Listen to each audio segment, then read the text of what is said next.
వరంగల్ జిల్లా నర్సంపేట పట్టణంలోని ప్రభుత్వ డిగ్రీ కళాశాలలో సంక్రాంతి పండుగ సెలవు రోజులు కావడంతో రియల్ ఎస్టేట్ వ్యాపారులు భూ కబ్జాదారులు ప్రభుత్వ డిగ్రీ కళాశాల మీద కన్నుబడింది. డిగ్రీ కళాశాల ప్రిన్సిపల్ డాక్టర్ మల్లం నవీన్ నర్సంపేట శాసనసభ్యులు దొంతి మాధవరెడ్డి తెలపడంతో వారి ఆదేశాల మేరకు నర్సంపేట మార్కెట్ చైర్మన్ పాలయ్య శ్రీనివాస్ ప్రభుత్వ డిగ్రీ కళాశాలను పరిశీలించి భూ కబ్జా చేసిన ఎంతటి వారినైనా వదిలిపెట్టమని తెలియజేశారు. ఈ కార్యక్రమంలో ప్రిన్సిపల్ డాక్టర్ మల్లం నవీన్, సత్యనారాయణ, సోమయ్య, కమలాకర్, రాంబాబు, రైముద్దీన్ తదితరులు పాల్గొన్నారు. ప్రభుత్వ డిగ్రీ కాలేజీలో మొన్న సంక్రాంతి హాలిడేస్లో కొంత గుర్తు తెలియని వ్యక్తులు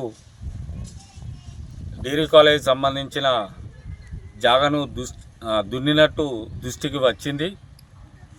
ఎంబడే గౌరవనీయులైన ఎమ్మెల్యే గారి ఆదేశాల మేరకు దాన్ని పరిశీలించి రెవెన్యూ వాళ్ళతో సుతా ఇంతకుముందే మాట్లాడడం జరిగింది.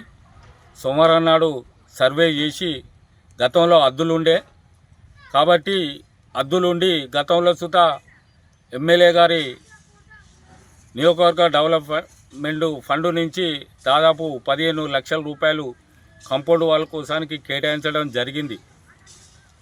కానీ కొంత ఆ రూములకు అడిషనల్ క్లాస్ గదుల కోసానికి 20 లక్షలు, కాంపౌండ్ వాల్ కోసానికి 15 లక్షలు గతంలో కేటాయించడం జరిగింది. అడిషనల్ రూములు కంప్లీట్ అయినాయి. ఈ వారంలో ఈ కాంపౌండ్ వాల్ సుతా మొదలుపెట్టే ఏర్పాటు చేస్తామని, ఇంతటి వారున్న వాళ్ళని క్షమించేది లేదు. ఇది భవిష్యత్ తరాలకు ఉపయోగపడే కాలేజ్ కాకుండా ఎవరో ఒక్కరి కోసానికి కాదు ఇది.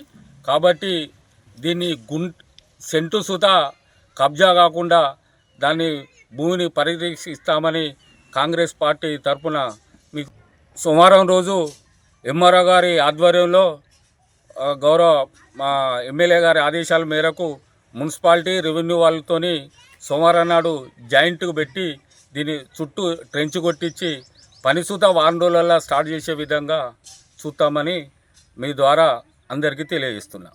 నర్సంపేటలో కొద్దిగా ఆక్రమణ ఏదో గురవుతున్నట్టుగా ఒక వార్త వచ్చినందుకు దాని గురించి గాను ఈరోజు గౌరవ ఎమ్మెల్యే గారు మాకు పురమాయించడం జరిగింది. మేము వచ్చి చూడడం జరిగింది. సారు ఎలక్ట్ అయిన ఇమ్మీడియట్గా ఫస్ట్ స్టెప్లోనే ప్రభుత్వ డిగ్రీ కళాశాల నర్సంపేటకు విజిట్ చేసి దాదాపు 2 గంటలు ఇక్కడ ఉండి ఇదంతా కూడా చూసి తప్పనిసరిగా ఇది ఖచ్చితంగా దీని కాంపౌండ్ వాళ్ళని ఏర్పాటు చేద్దామని చెప్పడం జరిగింది. ఇమ్మీడియట్గా కార్యాచరణలో భాగంగా అదనపు గదులకు మరియు కాంపౌండ్ వాళ్ళకి శాంక్షన్ చేయడం జరిగింది ఎమ్మెల్యే గారి ఫండ్స్ నుండి.